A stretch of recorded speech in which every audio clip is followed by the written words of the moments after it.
또 하나로, 예, 김원열입니다. 반갑습니다. 여러분, 이렇게 인사를, 앉아있는데도 인사를 해주셔서 고맙습니다. 굉장히 9시 저녁 뉴스도 다 제껴놓으시고, 이렇게 많은 분들이 시청을 하고 계시네요.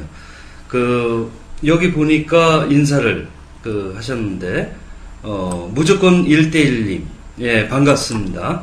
자, 여기 오늘, 초대 손님들 이렇게 모시고 그랬는데요. 우선 보조사회자, 우리 안누리님. 잘 아시죠? 예, 인사 부탁드립니다. 안녕하세요. 주사장꾼입니다. 예, 본명과 별명이 사실 다양하게 쓸 수 있는 거죠. 오늘은, 좀 특별한 분, 여러분들하고 소통할 수 있는 분을 모셨습니다. 복지국가와 진보대 통합을 위한 시민회의의 정책위원이시죠. 신민철 선생님 소개해드립니다. 인사하시죠. 네, 반갑습니다. 예, 지금 시작하자마자 별풍선 10개를 하얀 눈길님이 선물하셨습니다. 예, 고맙습니다. 반갑습니다. 바르트님도 반갑고요. 예, 많은 분들이 지금 참여하고 계시네요. 아카킴님 반갑고요.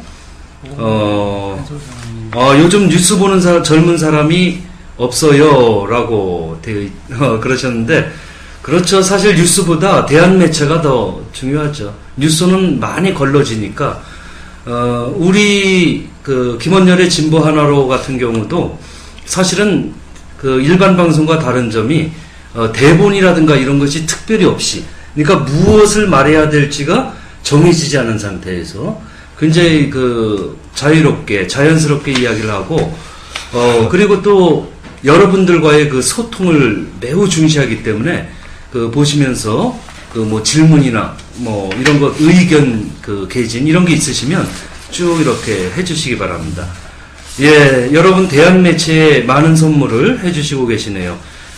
한솔 사랑님이 별풍선 10개, 또 정의를 말하자님이 스티커 1개 등등 해가지고, 여기 환영 인사를 안누리님께도 쭉 여러분이 해주시고요. 또 지금 오신 신민철 선생님한테도 인사를 했습니다. 이거 일일이 소개하면은 시간이 다 지나가겠네요. 지나간 나날님이 별풍선 10개 선물하셨습니다. 자, 오늘도 많은 분들이 이렇게 참석을 하셨는데요. 신민철 선생님, 네. 저술을 하신다고 제가 들었는데, 네. 요즘 어떻게 지내시는지, 일상사를 먼저 좀 소개해 주시죠. 네, 그냥 지금 저술에 관한 것은 이제 좀 진보 진영이 지금 이게 좀 정책 생산으로 좀 우리 사회를 어떤 좀 끝까지 좀 그런 아젠다를 만들어서 좀 가져가야 된다는 문제의식 때문에 좀 공부하는 차원에서, 또 저를 좀 다그치는 차원에서 작년부터 좀 준비를 좀 했습니다. 좀 많이 부족한데요. 주로 이제 아침에 일어나서 이제 도서관 가고, 그 다음에 이제 또 제가 이제 좀 과외 같은 걸 해서 이게 또 좀 그냥 제 용돈벌이를 좀 하기 때문에, 그래서 이제 주로 도서관에서 이제 글 읽고 검색하고 이제 계속 좀 자료 정리하고, 그래서 추석 전까지를 제 개인적인 생각으로는 한번 어떤 물가 문제, 금리 환율 문제나 어떤 그런 좀 보건의료 복지 관련돼서 좀 책을 쓸 욕심을 내고 있는데, 좀 시간이 지나봐야 될 것 같습니다. 네. 예, 책은 책 제목이 혹시 제목이라도. 근데 네. 아직은 책 제목은 바뀔 수 있는 건데요. 네. 이게 좀 한국경제의 아킬레스 물가 인상. 네, 이렇게 좀 정해놨습니다. 네. 예, 한국경제 아킬레스. 네, 물가 인상. 네. 인상. 네. 예, 물가 고해 문제를 네. 한국경제와 연동해서. 예, 그 사이에 무조건 1대1님과 자스민 별리님이 각각 별풍선 10개, 5개. 예, 이게 초대 손님한테 드리는 거기도 하고, 또 대한매체인 우리 싱크TV 그 후원이 되기도 합니다. 자, 그 최근 근황인데 사실 굉장히 바쁘게 사시다가 그렇게 어떤 도서관에서 그렇게 저술 준비하고 뭐 이런 그 삶이 요즘에 어때요? 행복해요? 네, 뭐 그럭저럭 만족합니다. 예. 네. 자, 그러면은 이제 이야기를 우리가 좀 하도록 하죠. 그 경제 문제부터 이야기를 좀 하죠. 평상시 이렇게 이야기 들을 때 금리나 환율이라고 하는 네. 일반인들은 좀 낯설 수도 있고 어렵게 여겨질 수도 있는데 그 전에 여기 경제학을 전공하셨냐고 무조건 일대인님이 네. 물어보셨는데 원래 전공은 어느 쪽이죠? 저는 그 정치외교학을 전공했습니다. 외국어 대학교 정치외교학과를 졸업했습니다. 예, 정치외교학. 그러니까 대학 다닐 때는 제가 다닐 때는 좀 노태우 김영삼 때다 보니까 경제학 수업을 거의 들은 적이 한 번도 없습니다. 예. 네, 사실. 예, 그러니까 학생 운동하느냐고 오히려 그러니까 더 현실적인 문제와 싸우느냐고 네. 네. 학문적인 네. 그런 전공간 거리가 있었는데 네. 그렇다면 경제학과 연관된 금리나 네. 환율 문제 네. 이런 건 굉장히 전문 영역일 수가 있는데 그쪽에 관심을 갖고 연구하게 된 계기는 어떤 거예요? 그러니까 처음에 이제 제가 좀 이게 99년도에 이제 어떻게 투자 자문사에 좀 증권 관련 쪽에 일을 하게 돼서요. 그 다음에 또 동양종금증권, 그 다음에 또 한맥선물, 또 증권 컨설팅 업체 이런 쪽에 한 10년 정도 세월을 좀 보냈습니다. 근데 저도 이제 그 99년도, 2000년 당시 참여연대가 소액주주 운동, 기업 지배구조를 어떻게 이제 바꿀 것인가. 그래서 이제 좀 한국 사회에 문제 제기를 했었고, 저도 좀 그런 관점에서 어떤 좀 이런 경제나 증권, 좀 특히 IMF 이후에 좀 이런 상황에 대해서 좀 많은 공부하는 계기가 됐었습니다. 네. 예, 말씀 잘 들었고요. 예, 심리전 선생님, 지금 현재, 이 심리전 선생님이 생각하시기에는 그러면은, 대한민국 이명박 정부가 지금 실시하고 있는 이 경제 정책들이요. 이 중에서도 가장 중요하게 잘못됐다는 점이라 그러면 어떤 게 하나 얘기해 주실 수 있나요? 그러니까 4대강 문제나 여러 가지가 있는데요. 지금 사실 환율 문제나 금리 문제가 아주 대단히 지금 잘못된 방향으로 가고 있습니다. 그것 때문에 3년 동안 물가가 지금 엄청나게 많이 올랐고요.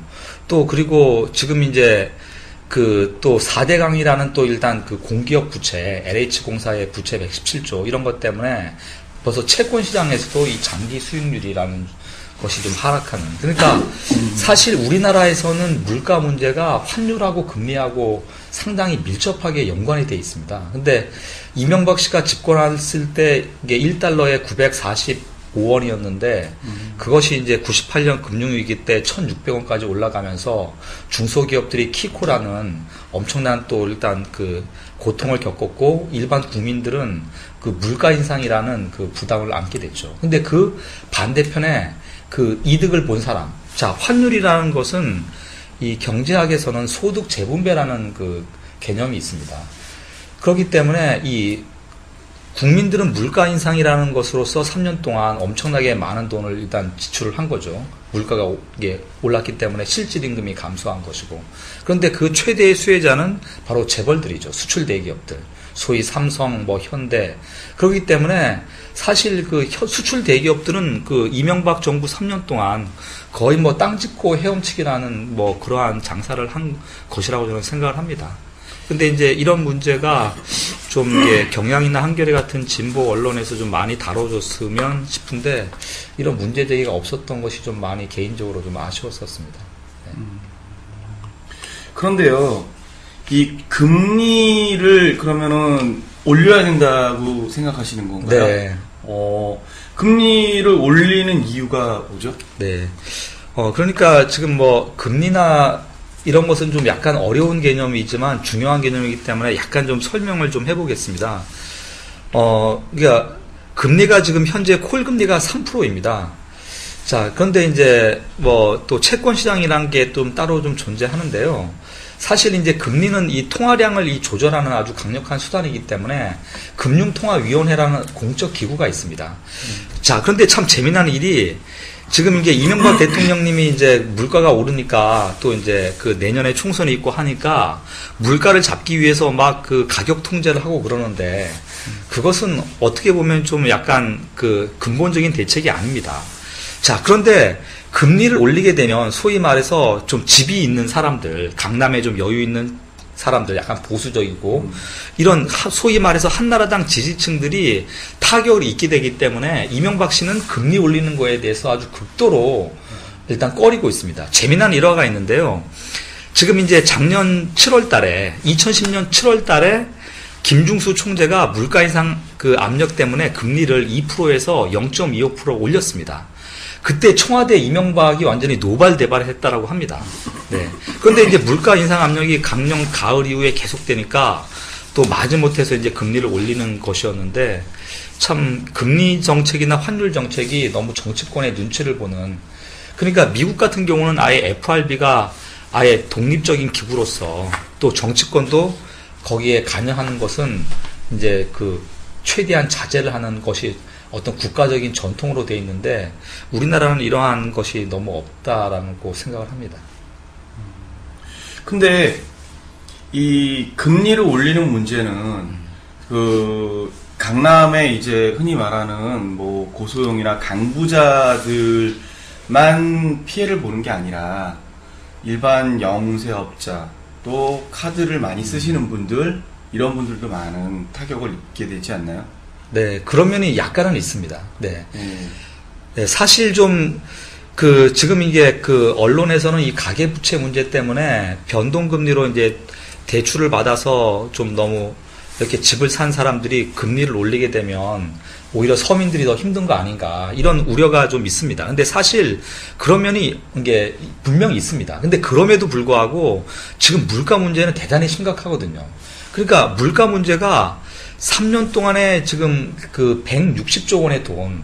자, 그리고 지금은 또 이제 가계부채가 이게 많이 있고 그렇긴 하겠지만 또 이제 이 금리를 지금 올리지 않을 수 없는 상황까지 왔습니다. 지금 물가 인상 압력이라는 것이 단순히 올해 문제만 아니라 향후 한 3년에서 5년 정도까지, 그러니까 통화량이 2007년부터 엄청나게 좀 늘었습니다. 그리고 이제 어떻게 보면 지금 부동산 거품을 좀 빼야 될 필요가 있습니다. 우리나라 부동산 거품을 일본과 뭐 비교하는 것은 약간 무리가 있고 약간 과대 포장됐지만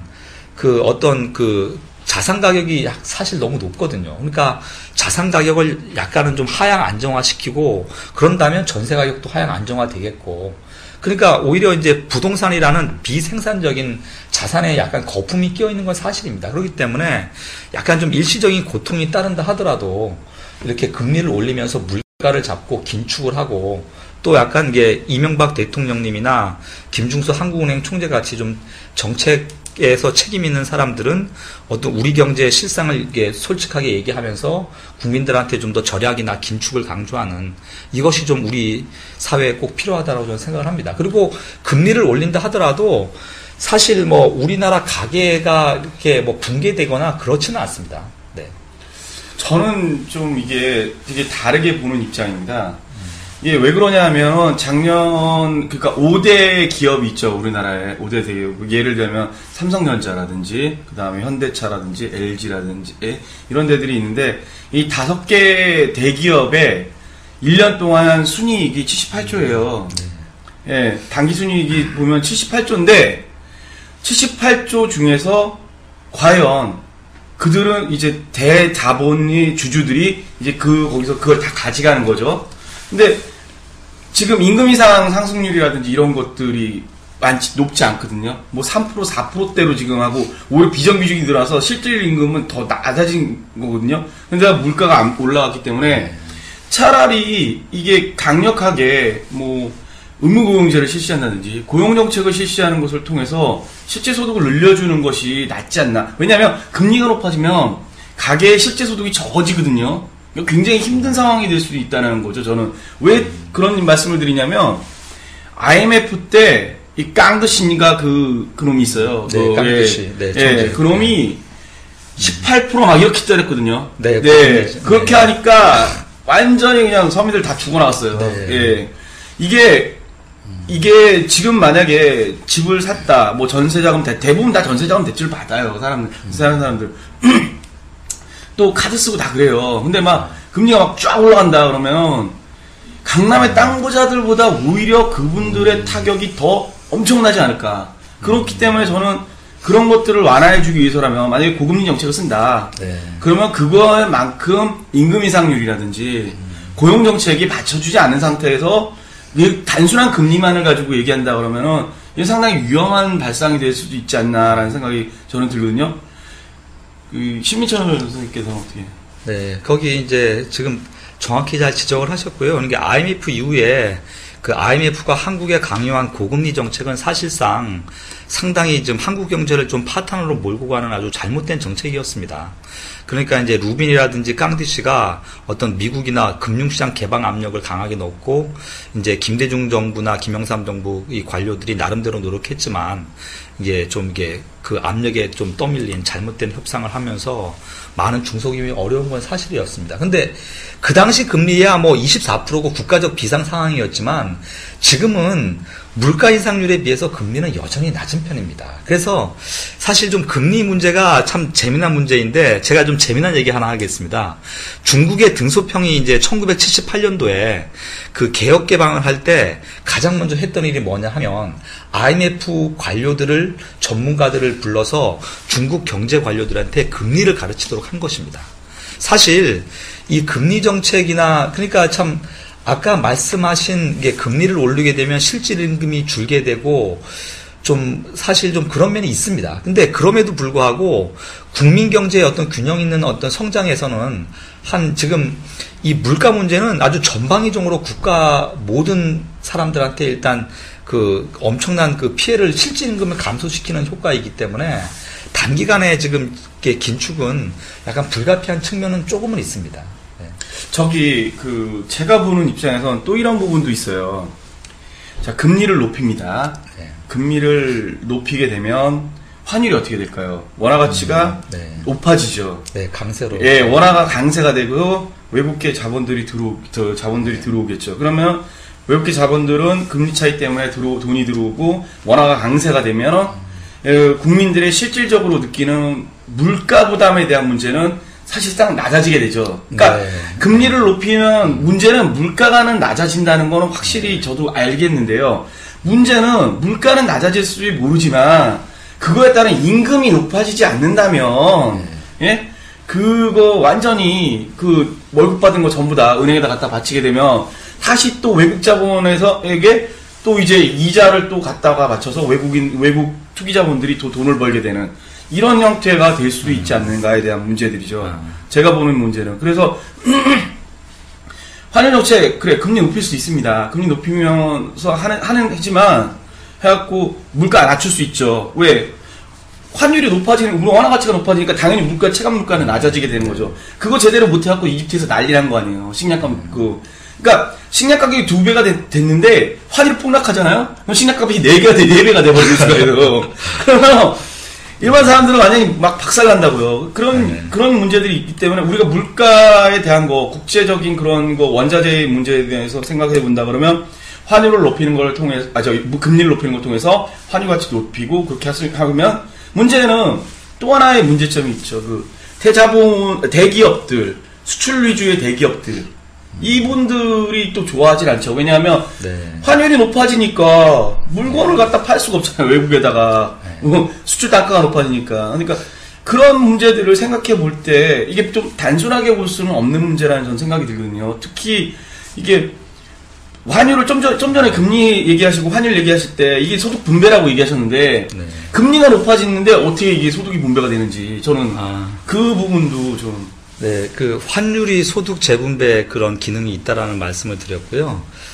근데 이제 조금 이제 이런 좀 다른 각도에서 제가 좀 말씀을 좀 드려보겠습니다. 그러니까 지금 경제에 대해서 좀 잘못 알려진 상식들이 많이 있습니다. 그러니까 사실 우리나라 지금 이게 경제가 성장하기 위해서는 수출이 더 이상 동력이 아닙니다. 그러니까 수출 대기업들은 한국 경제의 어떤 균형 있는 성장에 더 이상 기여를 하지 못하고 있습니다. 이게 실제적으로 우리나라 GDP가 지금 1,100조가 좀 넘어서고 있고 수출입이나 수입 비중은 사실상 작거든요. 그렇기 때문에 국민 경제의 어떤 국민 경제의 균형 있는 성장과 국민들의 실질적인 소득을 일단 향상시키기 위해서는 대기업 중심의 수출 정책은 일단 폐기돼야 됩니다. 그리고 대기업이 한국 경제에 기여한다라는 어떤 뭐 그런 게 잘못된 이데올로기가 언론을 통해서 아주 체계적으로 세뇌화된 프로그램으로 IMF 10년 동안 한국에 지금 스며들었는데 여기에 대해서 제가 아쉬운 건 진보 진영이 왜 이것을 제대로 반박하지 못할까 좀 그런 아쉬움이 있었습니다. 저는 이렇게 봅니다. 이 진보 진영이 그 논리를 개발해야 되는 건 맞습니다. 왜 그러냐면 삼성 대기업이 전혀 아니다라고 할 수는 없어요. 경제에 차지하고 있는 비중이 또 수출이 아니다라고 얘기할 수 없는 게 삼성전자가 순이익이 16조예요. 단기 1년 동안 벌어들여서 이익 남은 것만 16조예요. 근데 이 16조에다가 세금을 10%밖에 안 내고 있거든요, 지금. 네. 원래 22%를 내야 되는데 얘네들이 부자 감세 때문에 이명박 때문에 그런 문제 때문에 지금 10%밖에 안 내고 있는데 생각을 해보세요. 16조 중에서 그거 다 자본이 가져가는 거거든요. 우리나라 아니에요. 다 외국 자본들이 가져가는 거건데 그 배당이고 그걸 갖다가 세금을 제대로 때린다. 그러면 자 14조면은 반값 등록금 해결해요. 네. 22조면 저기 병원 갈 때 그냥 돈 없이 그냥 가도 돼요. 예? 근데 5대 기업의 당기순이익이 78조예요. 예? 그러니까 오히려 저는 보는 입장에서는 이게 만약에 5대 기업이 아니고 제가 말씀드려서 죄송한데요. 네. 570개 상장 기업의 순이익이 78조로 알고 있습니다. 아니에요. 5대 기업. 제가 한번 자료를 한번 제가 나중에 한번 예, 저랑 이제 비교해 보시는데 5대 기업이었고요. 근데 그 중에서 16조가 삼성전자예요. 네. 재밌는 게. 그러니까 그게 이제 환율 때문에 삼성전자 16조 이익 중에서 환율로 벌어들인 돈이 거의 한 14~15조가 됩니다. 예. 그러면 그 14~15조를 국민이 물가 인상으로 떼운 겁니다. 네. 그러니까 삼성이나 LG가 뭐 사실 기술 혁신을 해서 그런 것보다는 너무 그런 것이 과장됐다라는 거죠. 네. 예, 지금 의견이 재밌는데요. 또 어렵게 여기시는 분들도 계시네요, 보니까. 네. 그래서 우리가 좀 쉽게 이야기를 하면, 흔히 장바구니 네. 물가라고 그러잖아요. 이 소비자 물가 자체가 하여튼 치솟는 거는 분명해요. 이명박 정권이 들어서서 그 물가가 약 20%. 그러니까 한 3년 사이에. 그리고 최근 몇 개월, 올해 들어와서는 5%. 그러니까 엄청 이게 물가가 치솟고 있고, 살기 어려운데, 이러한 물가 문제와 연관해가지고, 금리가, 높아져야 된다. 정책적으로. 그 근거를 좀 쉽게 설명을 해 주시죠. 네. 근데 금리 문제는 사실 좀 어려운. 제가 설명해 드릴게요. 이렇게 생각하시면 됩니다. 금리를 높이면 물가를 낮출 수 있는 이유가 이제 두 가지 이유가 있습니다. 자, 첫 번째는요, 우리가 쓰는 물건들은 대부분 외국에서 사옵니다. 네. 예, 외국에서 사오죠. 외국에서 사올 때 뭘 주고 사오냐면 달러를 주고 사오거든요. 근데 금리를 올리게 되면 외국에 있는 돈들이 우리나라로 와요. 그러면 우리나라로 왔을 때 달러가 우리나라로 오면 우리나라에서 쓸 수 있게 원화로 바꾸죠. 그럼 원화에 대한 수요가 높아지기 때문에 원화 가치가 올라가죠. 그러면 원화 가치가 올라가면은 달러로 물건 사올 때 왜 하나를 사올 걸 2개 사오고 3개 사올 수 있거든요. 그래서 물가를 안정시킬 수 있는 이 방법이 되는 거고요. 또 하나 이 금리가 높아지게 되면 또 하나는 돈 있잖아요. 이 시중에 도는 돈들이 일단은 흡수가 돼요. 예, 금융기관으로. 예, 그래서 흡수가 되기 때문에 그 흡수되는 걸 통해서 통화 증발이라고 그러죠. 이렇게 화폐가 많이 풀린 것들을 다시 걷어들이는 거죠. 그렇죠. 그러면 돈이 모자라지기 때문에 물건 값은 떨어지고 돈의 가치는 올라가게 되는 거죠. 근데 이게 상당히 좀 복잡한 부분이 있어요, 사실은. 그게 과연 좋은 것이냐. 또 좋지 않다고 보는 사람들도 있거든요. 왜 그러냐면 그렇게 되게 되면은 사람들이 돈이 없기 때문에 돈을 못 쓰기 때문에 경제가 돌아가지 않는다라는 문제에 대한 것들도 많이 지적을 하기도 해요. 그래서 근데 문제는 저는 그렇게 생각해요. 돈을 아무리 풀어도 일부한테만 풀다 보니까 이게 돌질 않는 부분에 대한 문제. 저는 이 돈이 돌아가지 않는 부분에 대한 문제를 저는 많이 생각을 하는데 이 신민철 의원님 같은 경우에는 금리를 이용한 방법을 생각하고 있는 거거든요. 저 같은 경우는 이제 국가에서 재정 투자 사업을 한다거나 의무경제를 한다거나 이제 갖고 있는 놈들한테 뺏어서 하는 방법을 생각하는데 이 신민철 선생님 같은 경우 금리를 이용한 방법을 생각하시고 있는 거죠. 네. 네. 그러니까 제가 이제 이 금리 문제를 처음 꺼냈던 것은 뭐냐면 그러니까 작년 11월 달에 그 코엑스에서 그 G20 회의가 있었습니다. 그런데 그 진보신당이나 민주노동당에서 어떤 진보 진영에서 신자유주의 반대 시위를 조직을 하더라고요. 그래서 제가 진보신당 게시판에 그때 글을 올렸습니다. 왜 G20 회의를 반대하는지요? 신자유주의는 무지에 기반한 단어입니다. 물론 이게 이명박 정부에 대해서 충분히 비판할 수 있지만 G20 회의를 조직적으로 반대한다는 것은 제가 보기에는 좀 설득력이 부족하다라고 좀 생각을 합니다. 왜? 사실 지금 이명박 정부가 너무 이제 그 자기들의 지지층을 위해서 금리나 환율 정책, 수출 대기업을 일방적으로 지원하고 소위 말해서 물가 문제를 도외시하고 어떤 이게 그런 정책을 편 거기에 대해서는 분명하고 집요하게 비판해야 되겠지만 G20 회의를 반대한다는 그 반세계화 진영의 소위 좌파 진영의 논리는 좀 제가 볼 때는 더 좀 설득력이 부족하지 않은가. 그래서 신자유주의라는 말이 도대체 무엇인가. 그러니까 사실 저는 신자유주의란 말을 무슨 뜻인지 모르겠습니다. 그래서 그 IMF 이후에 이제 진보 진영이 신자유주의라는 단어를 쓴 것인데 그러면 우리나라가 IMF가 왜 왔느냐. 이제 그것을 정확히 좀 아는 것이 우리 사회를 좀 더 변화시키는 출발점이 되지 않을까. 제가 이제 저는 그런 문제 의식에서 금리 문제, 환율 문제, 특히 최근에 물가 문제에 관련돼서 좀 말씀을 좀 드렸습니다. 지금 이 질문 올라온 것 중에서 말씀드리자면 1,000원이 900원 된다. 예, 맞습니다. 그게 원화 가치가 올라가는 거 맞고요. 그래야 이제 그렇게 되면 사올 때 달러로 바꿔서 사오잖아요. 그때 이제 물가가 물가가 안정이 되는 거죠. 근데 여기 보면 이렇게 얘기를 하세요. 그 디플레이션 때 정부가 부양 정책을 쓸 때 돈을 풀잖아요. 도목으로 풀지 말고 묵지정책으로 풀면 더 좋을 것 같은데 왜 이명박 정부는 그렇지 않을까요? 이렇게 말씀하셨는데 이거는 이제 좀 이따가 신민철 위원님이 얘기를 해주시면 되게 좋을 것 같습니다. 그게 이 복지정책으로 쓰는 것과 이 토목을 하는 것과 어떤 차이점이 있는지 이게 상당히 많은 차이점이 있어요. 이게 직접 푸는 거냐 그렇게 토목을 하는 거냐 이거는 여러 가지 그 형태들에 대한 것들이 있기 때문에 근데 이제 저하고는 이제 그런 점들이 차이 나는 거예요. 신민철 의원님하고. 저는 좀 전에 말씀하셨는데, 신자유주의 용어가 잘못됐다. 이거 신자유주의 용어는 좀 잘못됐죠. 이게, 원래대로 한다 그러면 시장만능주의라고 저는 생각하거든요.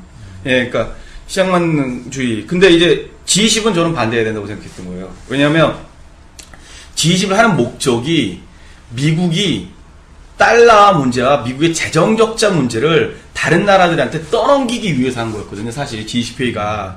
그렇기 때문에 G20회의는 미국을 위해서 우리나라가 사실은 희생당한 거거든요. 예? 그 문제에 대한 것들이기 때문에 이거는 G20은 잘못됐다는 거. 그리고 또 이게 굉장히 중요한 부분들을 사람들이 모르고 있어요. 미국과의 FTA 협상보다 더 위험한 그 FTA 협상 그 전제 과정 중에 하나의 미친소 못지않은 게 또 하나 있어요. 자동차 협상. 이 자동차 협상이 생태적으로 보면 굉장히 위험한 거거든요. 지금 유럽 기준인데 우리나라가 자동차 배기가스가 미국 기준으로 바뀌게 되거든요. 그럼 이건 미국산 자동차 안 사다 이 문제가 아니에요. 이게 환경 문제하고도 관련이 돼 있는 거고 미국산 자동차들이 또 연비가 무지하게 안 좋거든요. 그래서 이건 그 지구 에너지 문제라든지 관련된 건데 이 여러 가지 것들이 G20과 복잡하게 관련돼 있거든요. 네. 그리고 또 이 단기 순이익 아까 이 재투자 여기 질문해 보시면 재투자에 대한 문제가 있는데 단기 순이익은 배당이익으로 나가게 돼 있어요. 그러니까 단기 순이익은 배당이익으로 나가는데 삼성전자의 대주주들은 다 외국 자본이라고요. 이게 그러니까 빠져나가는 거예요. 그러니까 얘네들이 돈 빠져나가니까 원화에서 달러로 바꿔서 빠져나가거든요. 그러니까 얘네들은 우리나라를 빼먹은 거예요. 우리나라 돈들을. 그리고 그거에 대한 고대로 고생을 여러분들이 물가로, 체감 물가로 느끼게 되는 거죠. 이게 굉장히 위험스러운 일들이죠. 네. 자, 그럼 이제 그 복지 문제, 네. 이야기를, 우리가 이제 복지 문제도, 얘기를 해야 되는데,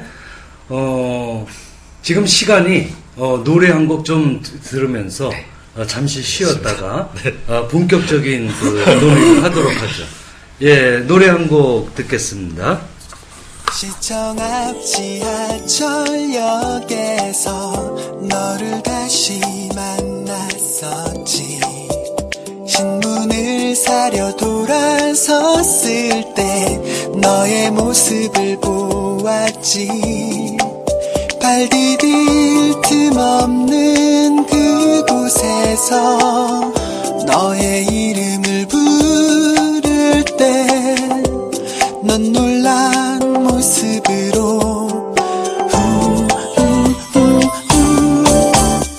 너에게 다가가려 할 때에 난 누군가의 발을 밟았기에 커다란 웃음으로 미안하다 말해야 했었지.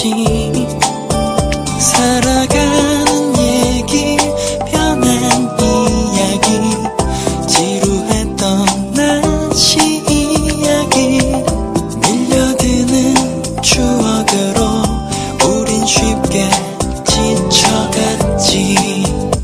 이렇듯 더디던 시간이 우리를 스쳐 지난 지금 너는 두 아이의 엄마라며 얇은 미소를 지었지.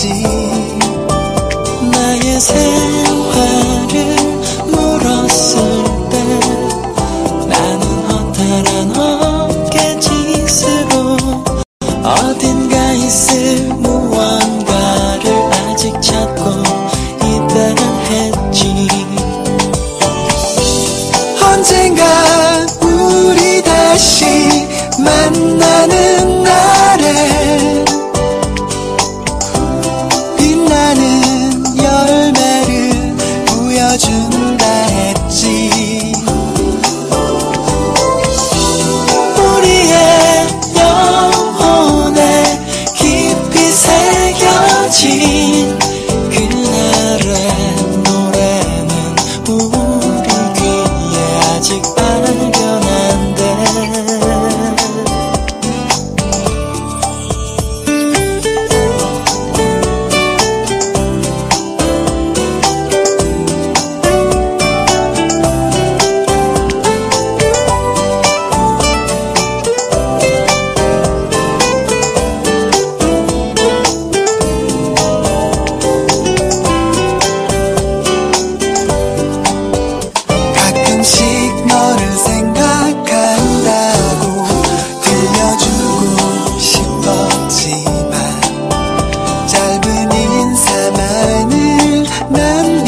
자, 여러분 열띤 그리고 재밌네요.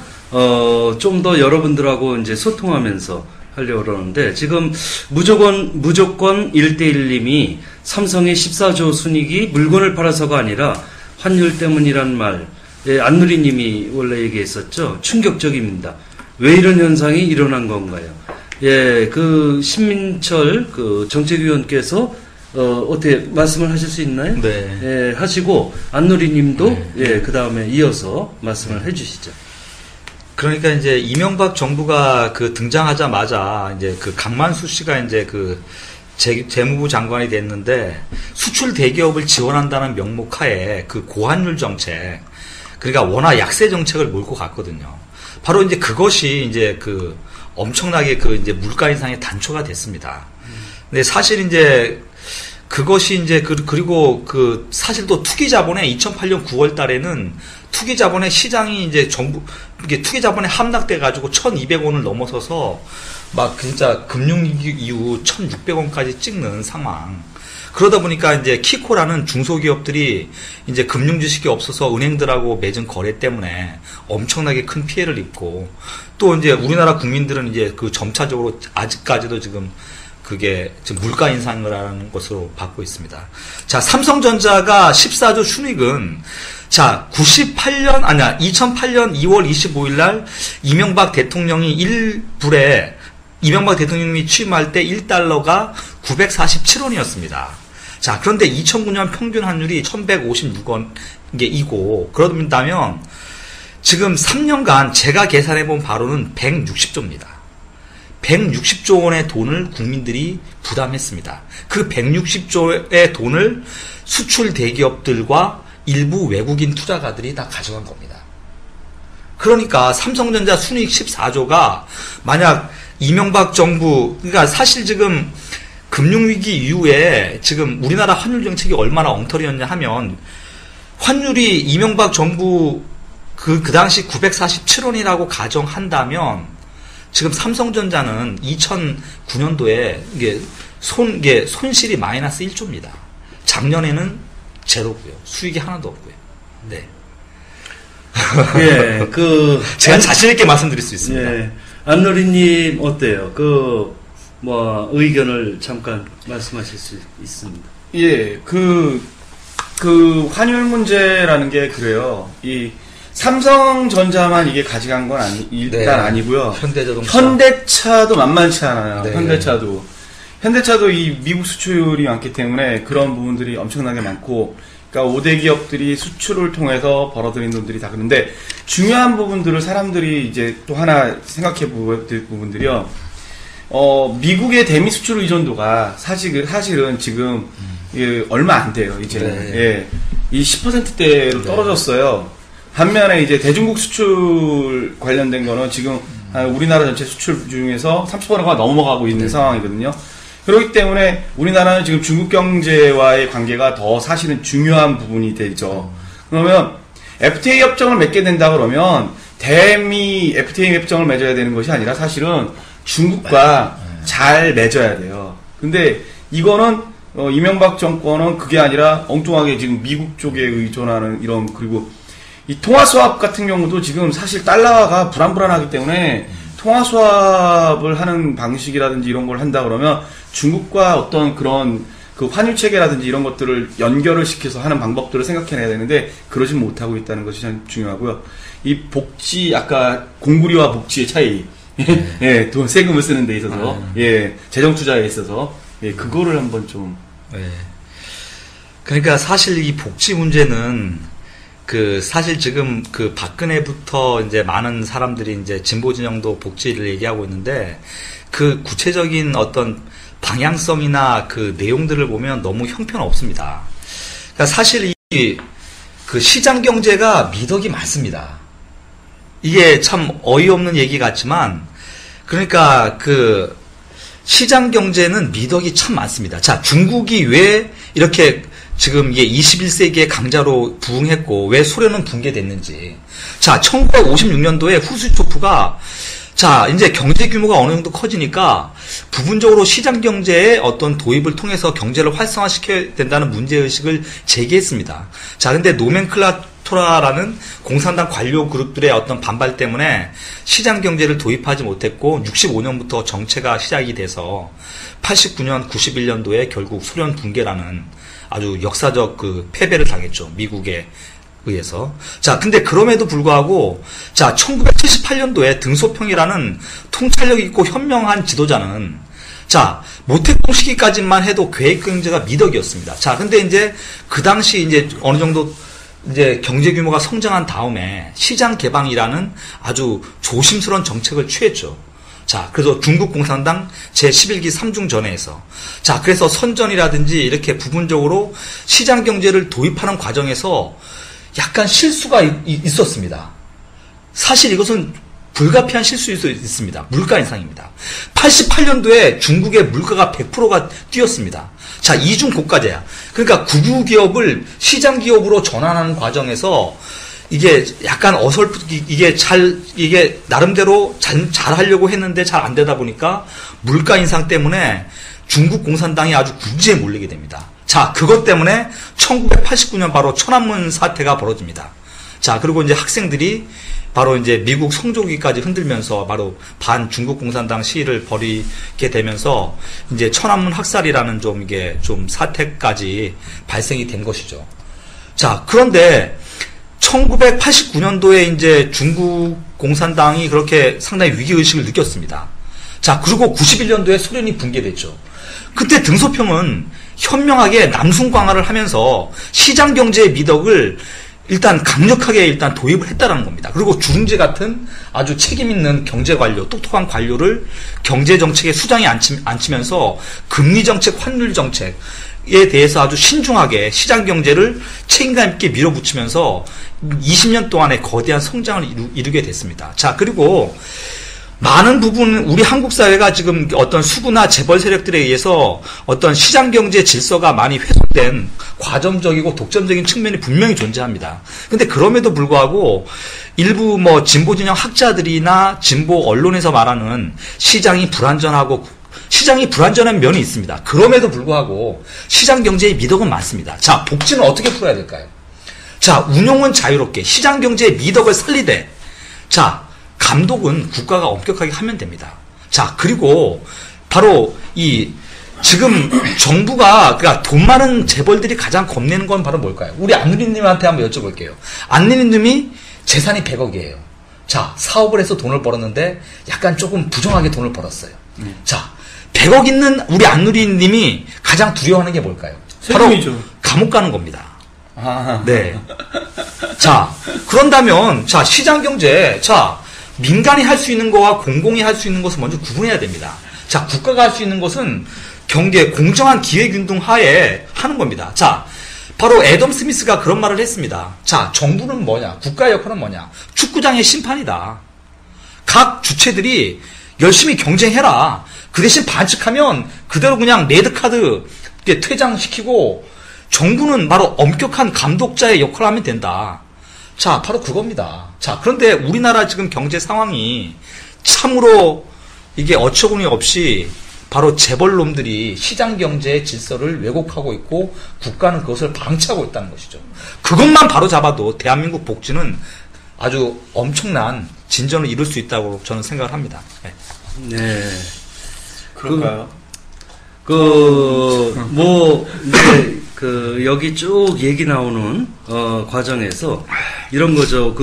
복지국가와 진보대 통합을 위한 시민회의에서는, 적어도 하여튼 우리 사회가 복지국가를 추구해야 된다. 이런 것과 이 경제 문제. 네. 예, 보통은 이제 사람들은 예전엔 그렇게 생각을 했죠. 성장이냐, 분배냐. 네. 그 담론에서, 지금 복지는 보수 진영조차도 또는 극우 집단조차도 복지에 대해서 다 언급을 하고 있어요.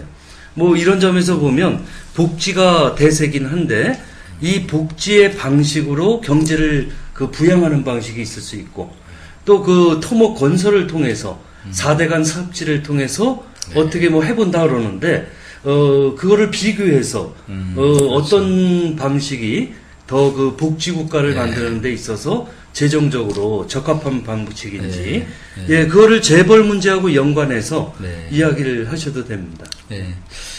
그러니까 지금 이제 우리 한국 사회가 지금 이게 실업, 그 다음에 연금, 노인 문제, 의료 이런 거에 대해서 이제 국가가 사회적 안정망을 갖춰야 될 시점이 벌써 왔습니다. 개개인의 노력으로 이제 감당하기에는 너무나 또 벅찬 가지고 어떤 공동체적 어떤 유대나가 이제 깨지는 바로 그런 양극화적 사회. 그러니까 IMF 이후에 우리나라 사람들의 어떤 정신적인 충격은 참 대단한 것 같습니다. 자, 그러니까 그랬대잖아요. 현대자동차에서. 92년도에 현대자동차에 막 홍수가 들었다고 합니다. 여름에. 근데 그 당시에는 이게 휴가 중인데도 다 노동자들이 막 회사로 막 와가지고 기계를 막 운반하면서 회사를 살리기 위해서 노력을 했는데 98년 IMF 이후에 회사가 정리해고를 하고 하니까 2001년도인가 무슨 회사가 무슨 다급한 사정이 있어서 직원들한테 도움을 요청했는데 아무도 반응을 안 했다고 합니다. 자, 그러니까 이제, 그러면 진정한 게 어떤 상생 모델. 자, 기업의 문화라는 것은 사실 대단히 중요합니다. 왜? 기업에서 어떤 게 일을 하고 돈을 벌고 또 거기서 이제 사람들이 보람을 찾고 자기 존재를 찾는 것이기 때문에 진정한 복지는 바로 완전 고용이죠. 네. 근데 그럼에도 불구하고 완전 고용은 사실 어려운 문제이기 때문에 자, 실업, 그 다음에 좀 사회적 약자, 이게 그런 저소득층, 그 다음에 이제 의료 문제, 그 다음에 어떤 연금 문제에 대해서 국가가 지금 충분히 우리나라는 그런 경제적 저력을 가지고 있습니다. 자, GDP가 1109조가 됩니다. 자, 그리고 일단 1년에 국가 예산이 309조인데 그것을 국가가 의지만 가진다면 할 수 있죠. 근데 거기에 대한 이제 반대하는 기득권자들이 바로 삼성을 비롯한 재벌이겠죠. 네. 근데 일단 공구리식 복지와 그러니까 재정 투자, 네. 공구리에다 재정 투자를 하느냐, 네. 아니면 복지에다 재정 투자를 하느냐, 이게 어떤 차이점을 갖고 있는지에 대한 얘기를 좀 해주시죠. 네. 예. 그러니까 사실 지금 이명박 대통령님이 지금 추구하는 지금 이런 건설 투자는 대단히 잘못된 방식이죠. 그거는 국민 대부분 상식 있는 분들은 다 아시는 건데, 자, 그런다면 이제 사람 값을 높여야 됩니다. 자, 제가 이제 부동산 가격을 예를 들게요. 자, 부동산은 사람이 먹고 사는 가장 필수적인 재화인데, 부동산 가격은 낮아야 좋겠죠. 자, 그 다음에 물가는 안정적이면 좋겠죠. 자, 그 다음에 사람 몸값은 사람의 시간당 임금은 높아져야 되겠죠. 자, 그런 구조를 만들려면 이제 사람에 대한 좀 투자를 해야 되고, 복지, 특히 이제 그것은 국가 차원에서 미국의 저명한 이제 재정학자인 펠드슈타인은 이런 얘기를 합니다. 사회적 보험. 그러니까 이제 소셜 인슈어런스라고 하는데, 경제가 어느 정도 성장해지면 어떤 완전 고용이라는 문제는 사실 좀 상당히 어려운 문제고, 또 외국의 기업들과 경쟁해야 되는 상황이고, 일정 정도의 양극화나 빈부격차는 좀 불가피한 측면이 있기 때문에 어떤 국가의 어떤 균형 있는 성장을 위해서는 국가가 좀 더 솔선수범해서 사회적 보험망, 연금, 의료, 복지, 바로 일단 구호, 바로 이제 이런 거에 대한 사회적 보험망을 갖춰서 일단 직장에서 해고가 된다 하더라도 어떤 실업급여를 받을 수 있고 재교육을 받을 수 있고 싼 병원비를 이용할 수 있고 그 다음에 자녀들을 키우는데 대학교나 고등학교에 대해서 거의 비용이 되지 않고 그 다음에 나름대로 한 65세 이상이 되면 기초적인 한 달에 한 6, 70만 원 정도의 기초적인 연금이 나오고 이런 식의 국가 주도의 그런 사회적 보험망을 만드는 것이 반드시 어떤 경제가 이게 우리나라만큼 성장했던 시기에서는 꼭 중요한 관점입니다. 그렇기 때문에 복지는 상당히 좀 중요한 관점이고 국가가 이제 좀 그런 사회적 안전망을 찾는 거. 네. 제가 이제 설명을 드릴게요. 이 공구리 복지와 이 사회 안전망 복지의 차이점이 있습니다. 이 공구리 복지는 중요한 부분은 복지에 있어서는 가장 중요한 게 고용입니다. 고용이 늘어나지 않는 복지를 했다.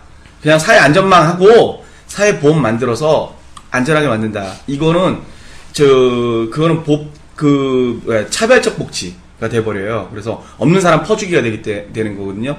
근데 없는 사람 퍼주기 하는 형태의 복지는 잘못된 거예요. 사실상 복지에 있어서 가장 중요한 거는 고용을 통한 복지인데 고용을 통한 복지가 공구리 토목공사에 의해서 어느 정도까지 되느냐, 이거 고용률이 얼마나 되느냐, 즉 땅 파는데 사람들이 얼마나 많이 쓰이고 그것에 임금으로 얼마만큼 줄 수 있느냐가 중요한 건데 이게 안 돼요. 왜? 지금 건설 토목공사를 하는 데 있어서 사람이 하는 게 아니라 사실은 대부분 이제 기계로 많이 하거든요. 또 사람이 하는 것들도 보면은 왜 이주노동자들, 근데 이주노동자들이 잘못했다라 뭐 이렇게 얘기를 하는 게 아니라 제가 말하는 건 이주노동자들이 일한 돈들이 사실상 우리나라에 있는 게 아니라 이제 다른 나라로 가버리거든요. 그런 문제들 때문에 사실 재정 투자를 한다 할지라도 이거는 공구리에다 재정 투자를 한다 할지라도 이 국내 경기의 활성화에는 그다지 큰 도움이 되는 거 아니에요. 예를 들면 1조 원을 썼다. 그러면 고용을 하는 데 있어서 나가는 돈이 5천억 원 이상 돼야 되거든요. 근데 그게 안 되는 거예요. 반면에 이제 그 사회 안전망, 아까 보니까 댓글 보니까 그런 거 있더라고요. 저기 유아원 만들자. 그거 사실은 지금 민주노동당하고 진보신당에서 보면은 그게 있어요. 그 유치원이라든지 보육시설에 의무 몇 명 이상 되면 교사를 몇 명, 그거를 낮추는 그거를 하고 있어요. 그거 굉장히 중요한 거거든요. 그거 해야 돼요. 그래서 그런 데에 있어서 고용을 창출하는데 거기는 사람들한테 계속 돈을 주는 거거든요. 복지 그거 하는 데다가 사람들한테 직접 돈을 주는 거기 때문에 고용 효과가 굉장히 높아요. 근데 문제점이 하나 있는 게 뭐냐면 양질의 일자리가 아니에요. 제가 이제 정확한 통계를 조사하지를 못해서 좀 아쉬운 부분들이 있지만 그런 지금 복지하는 데서 나가는 돈들이 하나 보면 대부분 희망근로 같은 형태들 있잖아요. 그런 것들이 최저임금 수준으로 나가고 있는 상황들이거든요. 그러니까 그런 부분들 때문에 사실은 양질의 일자리가 없어지고 있는 그런 부분들이 있어요. 그래서 양질의 일자리를 늘릴 수 있는 재정 투자를 해야지 이게 돈이 도는 거죠. 근데 반면에 지금 하는 것처럼 토목공사를 한다. 이렇게 되면은 건설 자본들만 돈을 가져가는 거예요. 그렇게 되고 또 건설 자본이 아닌 일반 노동자들 같은 경우에도 뭐 상당 부분 이주 노동자들이 가져가서 그냥 봉급을 보내버리면 이게 사실 국내에 돈이 안 돌거든요. 이런 부분들에 대해서 많이 좀 생각해 볼 필요가 있는데 이거를 이명박은 아직 생각을 안 하는 거죠. 왜? 이명박이 건설회사 사장 출신이다 보니까 자기 식구들 일단 돈 줘야 되거든요. 정부 돈 갖다가 뿌려서 줘야 되는데 이러다 보니까 이런 문제들이 생기고 있다라는 거죠. 이 토목공사가 또 이게 굉장히 중요한 부분이 하나 있습니다. 이거 굉장히 여러분들 아시는 분들은 아실 거예요. 이거 자꾸 그래요. 이명박은 이거는 민간 자본 유치하는 거기 때문에 아무 문제 없다. 정부 돈 안 나가는 거다.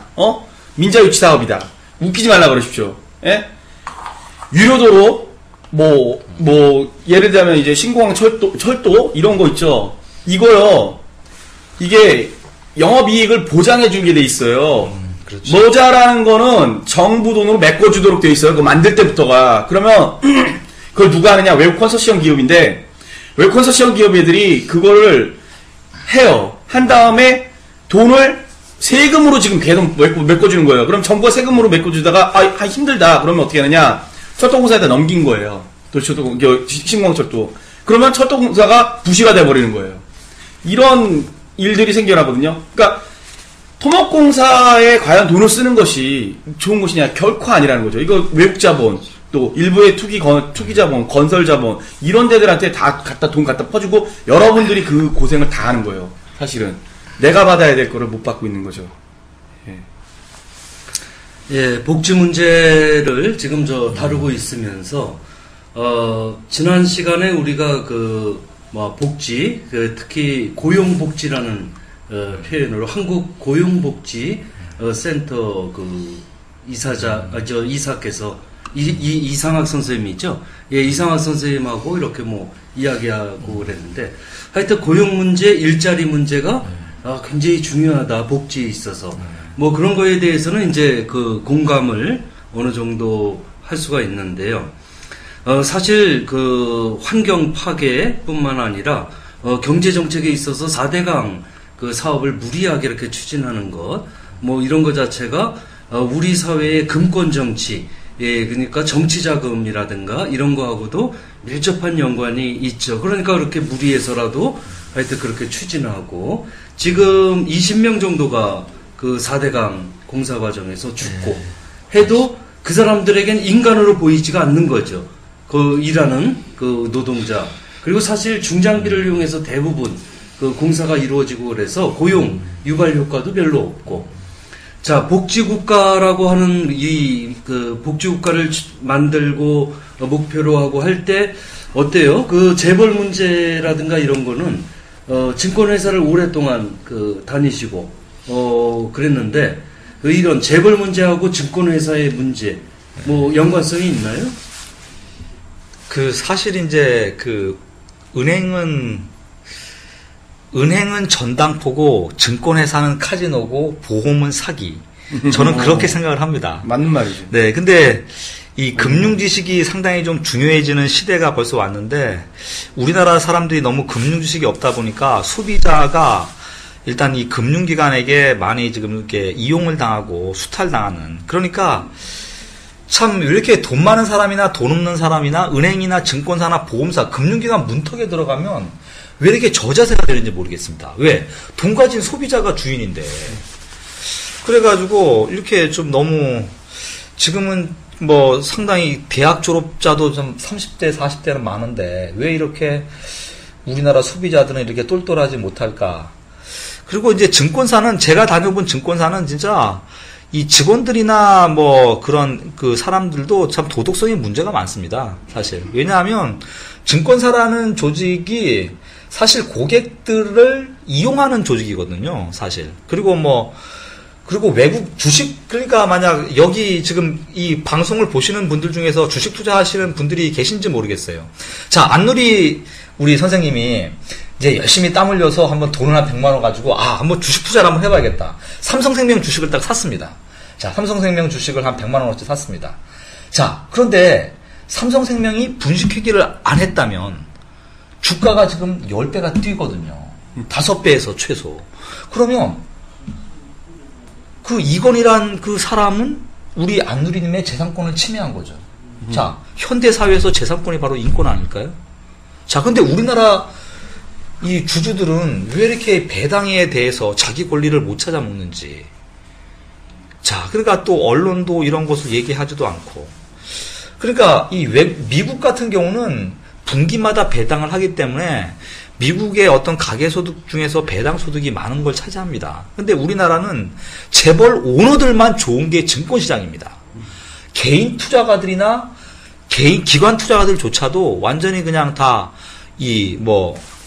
그 오너들의 어떤 그 이용 대상에 불과하고, 그리고 제가 증권 쪽에 있을 때 보면 기관 투자가들도 사실 문제가 많습니다. 도덕성이 전혀 없어요. 그러니까 국민연금이 지금 이 주식 투자를 하는데 국민연금이 해야 될 게 바로 뭐냐. 주주총회 가서 왜 이사회의를 공개해라. 분식회계 있으면 경리자 처벌해라. 왜 배당 제대로 안 하냐. 이런 걸 요구해야 됩니다. 그러니까 기업 지배구조를 개선시켜야 됩니다. 그러니까 사실 땀 흘려서 일하는 중소기업들 같은 경우가 재벌놈들의 어떤 이 과점, 독점 때문에 다 죽는 거예요. 네. 그러니까 우리나라 토양에서는 이 허리가 될 만한 중소 벤처 기업들이, 건강한 기업들이, 뭐 안철수 연구소 같은 기업들이 나올 수가 없는 거죠. 네. 예, 참 열정적으로 말씀을 해주시고 그러니까 이 듣는 분들도 굉장히 시원시원하게 느낀다고 생각을 합니다. 지금 시간이 굉장히 빨리 지나가네요. 예, 노래 한 곡 듣고 또 재벌 문제 좀 더 이야기를 하도록 하죠. 예, 노래 한 곡 듣겠습니다. 커피 한 잔 먹어도 될까요? 예. 네모난 침대에서 일어나 눈을 떠보면 네모난 창문으로 보이는 똑같은 풍경. 네모난 문을 열고 네모난 테이블에 앉아 네모난 조간신문 본 뒤 네모난 책가방에 네모난 책들을 넣고 네모난 버스를 타고 네모난 건물 지나 네모난 학교에 들어서면 또 네모난 교실, 네모난 칠판과 책상들, 네모난 오디오, 네모난 컴퓨터 TV, 네모난 달력에 그려진 똑같은 하루를 의식도 못한 채로 그냥 숨만 쉬고 있는 걸. 주위를 둘러보면 모두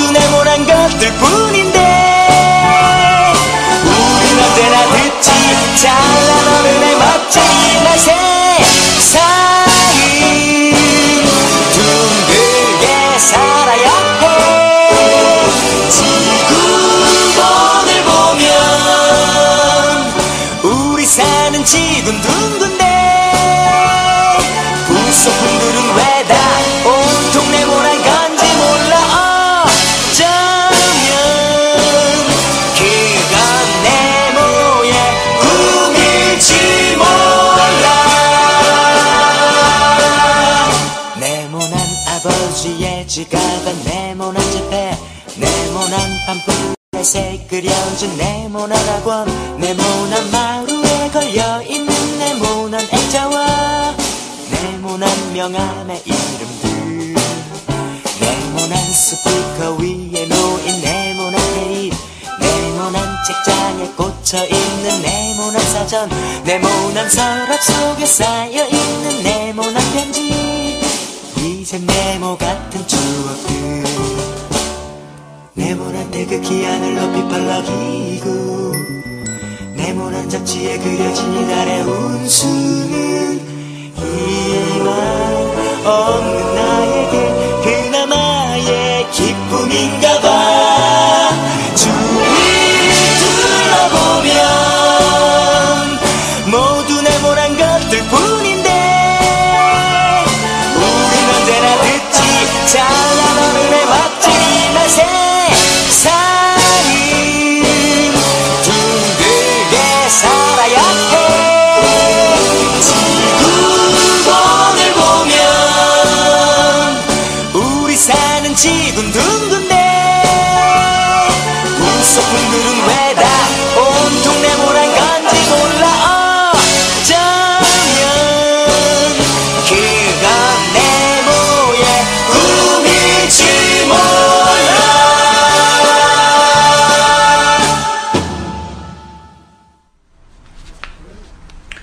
예, 여러분 이렇게 중간중간에 이제 노래도 듣고 사실은 대화라고 하는 게 노래가 배경에 깔리고 뭐 그런 것도 굉장히 좋아요.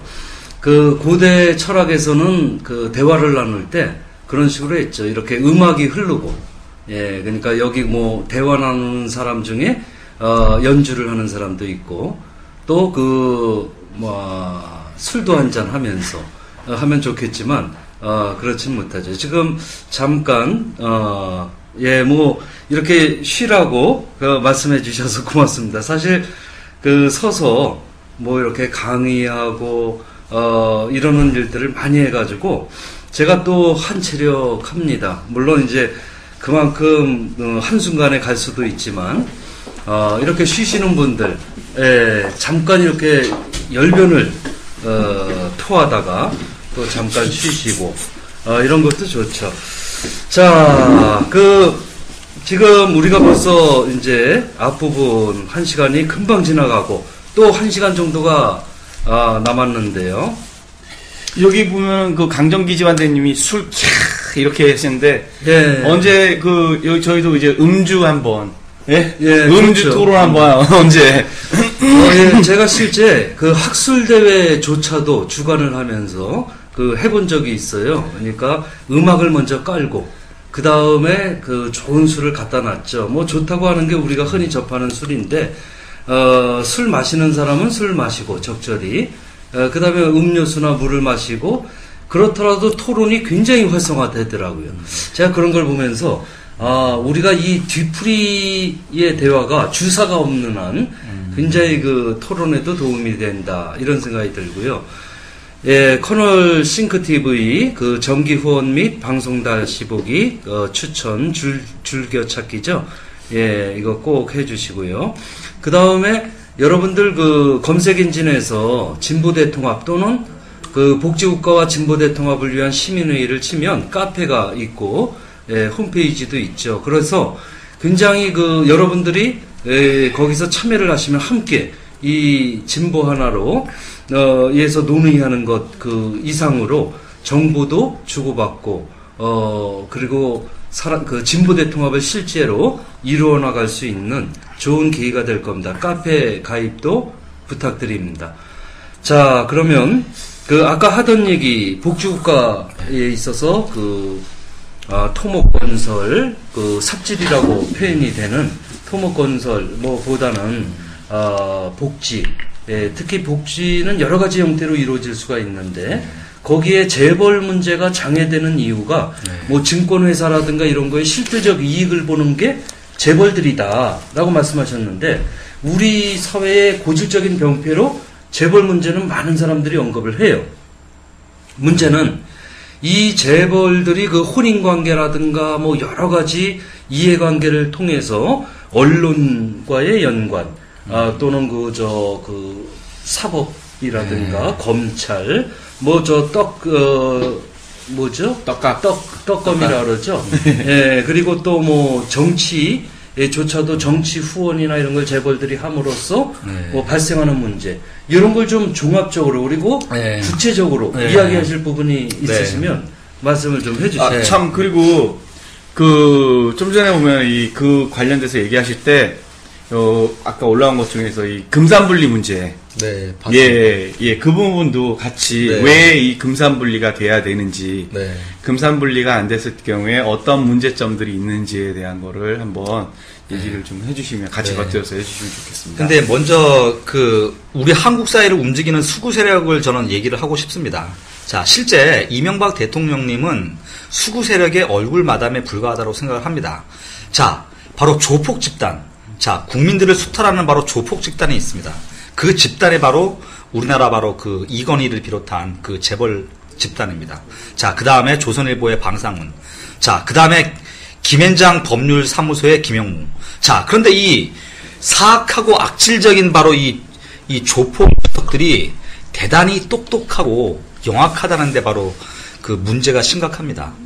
자, 그러니까 지금 인하대 김진방 교수님 같은 경우는 이런 얘기를 합니다. 재벌에게 인질로 잡힌 국민과 국가경제. 자, 지금 재벌한테 인질로 잡힌 국민들이 먹고 살기 힘들다고 불안하다고 지금 비명을 지르고 있습니다. 자, 그런데 그 사람들이 재벌한테 기대요. 왜? 자, 지금 과연 지금 이제 이런 재벌의 문제. 자, 1990년대 초반에 노태우 정부 당시에 한겨레 신문이 바로 두 가지 고민을 했다라고 합니다. 첫 번째는 정권의 탄압. 자, 뭐 그냥 기사 쓴다고 막 그냥 정권이 막 탄압하는데 더 힘든 거는 바로 자본과의 싸움이었다고 합니다. 왜? 열악한 신문사를 열성적으로 끌고 나가기 위해서는 최소한의 임금을 줘야 되고 또 광고를 또 받아야 되는데 이 광고를 내는 대기업들이 각계격파를 들어오는데 사실 후저와의 싸움이 더 힘들었다라고 한겨레 신문이 얘기를 합니다. 자, 그렇기 때문에 이 재벌, 이 조폭 집단들이 대단히 똑똑하다는데 사태의 심각성이 있습니다. 한국 사회를 이제 근본적으로 이 변화시키기 위해서는 이 방상훈이나 이건희나 김영무만큼 진보 진영이 치밀한 전략을 가지고 대응을 해야 한다라는 문제의식을 저는 가지고 있습니다. 네. 그러니까 이 재벌이 국민을 먹여 살린다. 아니죠. 단순하게 국민이 기업을 먹여 살립니다. 자, 이것은 보험으로 얘기를 드릴게요. 한국은행 자금순환표에 개인 금융자산이 2045조로 나옵니다. 자, 거기서 이 보험사 자산을 개인 금융자산이라고 잡아가지고 제가 한국은행 과장한테 전화로 막 따졌어요. 그게 왜 400조 그 돈이 보험사 오너 돈이지 왜 그게 국민 개인 자산으로 하냐고. 내가 은행에 예금하면 내 통장을 언제든지 내가 필요할 때 깰 수 있는데 보험사에 갖다 놓은 그 400조 원들, 그게 바로 엄청난 바로 비자금의 실체죠. 자, 삼성생명의 이건희와 이병철한테 바로 이 보험업의 중요성을 가르쳐준 사람이 바로 홍진기라는 사람입니다. 자, 그 사람이 누굴까요? 홍나희 씨 아버님이죠. 자, 1960년 4.19 때 내무부 장관으로 총을 쏜 바로 그 당사자죠. 네. 홍진기라는 사람이 바로 이제 이병철한테 자, 일본을 봐라. 자, 기업이 커지면 보험이라는 상고가 있어야 된다. 그래서 이병철이 그 말을 듣고 감복해가지고 홍진기를 중앙일보 사장에 영입하고 감옥에 있을 때 뒷바라지를 하고. 자, 우리 진보 진영이 수구 세력 이병철, 홍진기, 이건희, 김영무, 자, 방상훈이만큼 똑똑해져야 됩니다.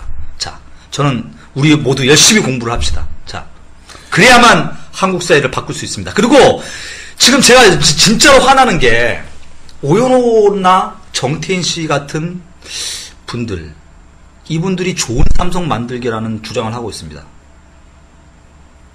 이거는 아주 무서운 주장이고 역겨운 주장이고 도대체 이거는 용납해서는 안 됩니다.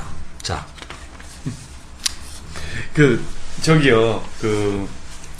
이 금산분리 문제는 네. 이렇게 생각하시면 됩니다. 미국에서 이제 초창 대공황 이전에 어떤 일들이 있었냐면 산업자본이 금융을 지배했어요. 그러다 보니까 산업자본이라는 게 뭔지 아실 거예요. 이제 물건 파는 것들을 이제 물건 만들어서 파는 게 산업자본이고, 이제 금융자본이라는 게 이제 은행, 보험회사 이런 거죠. 증권회사. 그런데 얘네들이 증권회사, 금융회사, 보험회사를 만들어서 뭘 했냐 하면은 이제 여러 가지 형태의 주식들을 유가증권들을 만들었거든요. 뭐 지금에 있는 여러 가지 선물 옵션 비슷한 것들. 그래서 그걸 해서 돈 버는 게 가만히 보니까 이거 물건 팔아서 돈 버는 것보다 더 좋거든요. 그래갖고 그걸 막 한 거예요. 그러다 보니까 어떤 일들이 벌어졌냐. 사람이 무너지잖아요. 증권 쪽에서 이제 무너지잖아요. 그러면은 일반 산업들도 같이 따라서 무너지는 거예요. 그런 일들이 벌어지거든요. 그리고 돈이라는 건, 이게 자본주의는 중요한 부분이, 자본주의 하에서는 있는 사람들한테서 계속 돈이 없는 사람들 쪽으로 가야 합니다. 가지 않고 있는 사람들한테만 계속 돈이 몰리게 되면 그거는 어떤 일이 벌어지냐면 없는 사람들이 힘들어지고요. 자본주의 체제 자체가 무너질 수가 있거든요. 그래서 계속 없는 사람들한테 번 거를 안 되면 뺏어야 돼요. 안 되면 뺏어더라도 이제 계속 보내줘야지만 이 시스템이 돌아가게 되는데, 금산분리가 안 돼 있는 상황에서는 돈이 한 곳에 계속 몰려요. 한 곳으로, 있는 곳으로만 계속 몰려들은 이런 문제점들이 생기는 거죠. 네. 네, 금산분리는 그게 시장의 원리만 따르면 됩니다. 금융이라는 것은 어떤 실물 경제의 어떤 중개 파이프라인, 상당히 중요한 부분인데, 이제 그거는 당연히 산업하고 분리돼야죠. 또 금융의 고유의 영역이 있는 것이고. 네. 근데 그런 시장 경제의 어떤 기회균등의 원리를 무시한, 금산분리는 아주 지극히 당연한 어떤 자본주의 시장 경제의 상식입니다. 네. 예, 그러면 재벌 문제가 네. 우리 사회에 얼마나 심각한지에 대해서는 아마 여기 시청자분들도 많이 공감을 하시리라고 생각이 들고요. 그렇다면 대안이 재벌의 어떤 문제, 네. 그러니까 국민이 주인인 경제, 이런 형태를 구체적으로 네. 재벌의 방식이 여러 가지 있죠. 재벌 문제를 해결하는. 네. 예를 들면 재벌을 해치하는 방식이 있을 수 있고, 네. 재벌이라고 하고 있는 소유를 네. 공적인 소유로 전환시키는 방식도 있을 수가 네. 있고요. 또는 불매운동이라든가 이런 걸 통해서 재벌들의 정신 차리게 하는 방식도 있을 수 있을 거고, 어떻게 생각을 하십니까? 그렇죠. 의원님께서는. 자, 대한민국은 바로 헌법이 있습니다. 자, 헌법만 제대로 따르면 됩니다. 자, 잘못한 애들은 바로 삼성 문제의 본질은 바로 검찰입니다. 자, 검찰이 죄를 지은 이 조폭 두목, 이건희, 정몽구 딱 깜빵에 보내면 됩니다. 간단한 겁니다. 저는 삼성 불매운동, 개인적으로는 삼성 제품 안 씁니다. 그렇지만 삼성 불매운동이라는 것은 대중적으로 하기에는, 자, 진보신당의 김상봉 교수님 상당히 열정이 있고 참 제가 만나 뵌 분인데, 그분께서 이제 참 삼성 불매운동이라는 아주 열정적인 말씀을 하셨습니다. 그분의 진정성은 참 공감하고, 하지만 어떤 사회를 바꾸기 위해서는 대중들과 호흡을 맞춰야 된다는 측면에서 삼성 불매운동보다는 오히려 검찰의 문제. 자, 왜 시장경제에서 반칙을 했냐? 왜 비자금 만들었냐? 왜 고객이 준 돈 가지고 고객 돈을 왜 횡령했냐? 깜빵 가서 한 10년 살아라. 그러면 됩니다. 자, 검찰. 자, 바로 시장경제의 어떤 형법. 그것만 하면 간단하게 해결되는 문제입니다. 자. 저는 좀 다르게 봅니다. 단순히 이게 감옥에 간다, 이런 식으로 해서 하는 거고, 또, 물론 있겠죠. 그렇게 해서 도덕적인 해이, 모럴 해저드를 없애는 방법도 중요하죠. 근데 이 모럴 해저드만 없어진다 그래서 이 도덕적 해이만 없어진다 그래서 이 경제 시스템 자체가 제대로 되느냐 이거랑 전 좀 다르게 보는 문제거든요. 그것과 같이 가야 될 부분이 저는 있다고 생각해요. 이게 좀 전에 어떤 형태로 가야 되느냐에 대한 얘기를 하셨잖아요. 이 김원열 교수님이. 그러니까 흔히 두 가지 방식을 사람들이 많이 얘기를 합니다. 첫 번째 이제 북유럽형, 또 하나는 중남미형. 여기 댓글 보시면 이게 참 재밌는 게 여기 이 댓글 다시는 분들 보면 굉장히 이 커널스 보시는 분들 수준이 높아요. 수준이 높으셔갖고 상당히 이 댓글들이 되게 좋아요. 왜냐하면 여기 보면 노동자 자주회사 비슷한 얘기를 하거든요. 그런 얘기들을 하는데 중남미형이라 그러면 뭐냐면 이제 브라질이라든지 이제 베네수엘라 같은 경우에 어떻게 하냐? 우리나라 헌법하고 달라요. 이제 베네수엘라 같은 경우 그 회사가 잘못을 하잖아요. 그러면 기업주가 만약에 뭐 노동자들이 파업을 하는데 뭐 이제 뭐 위장 폐업을 했다든지 아니면 뭐 잘못했다 그러면은 단순히 잡아내는 게 아니에요. 회사를 뺏습니다. 예, 베네수엘라는 회사를 뺏어요. 그런 다음에 노동자들이 회사를 운영해버려요. 그러니까 단순히 감옥에 넣는 정도가 아니라 여태까지 일해서 모아놓은 거 다 뺏어가 버리는 거죠. 그런 다음에 근데 단순히 그냥 뺏는 게 아니라 이제 돈 주고 사죠. 예, 돈을 주고 사갖고서는 하는데 우리나라에서는 그게 헌법상 그게 불가능해요. 왜냐하면 사유재산권을 완전히 지키고 보호해줘야 된다고 이제 헌법에 나와 있기 때문에 저는 그래서 헌법대로보다는 헌법도 바꿔버려야 된다라는 저는 생각을 하고 있고 예, 헌법도 바꿔버려야 된다라는 생각을 합니다. 왜냐하면 저 재능학습지회사라든지 저는요, 예? 삼성 같은 데는요, 그거 뺏어야 돼요.